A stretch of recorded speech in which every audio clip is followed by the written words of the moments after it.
In this video, I'll show you how to reset your Roblox avatar to the default appearance. First, open Roblox and go to the Avatar section from the left-hand menu. Go to the Body section and select Head. From there, choose the Steve standard.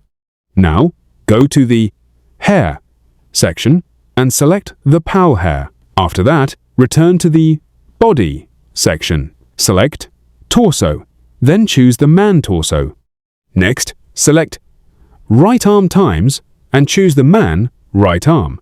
Do the same for the left arm, then select the man left arm.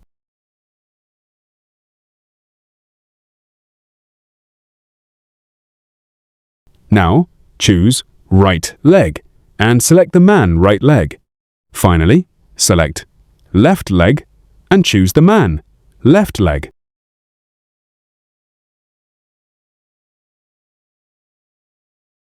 After everything has been selected, go back to your profile to review your avatar.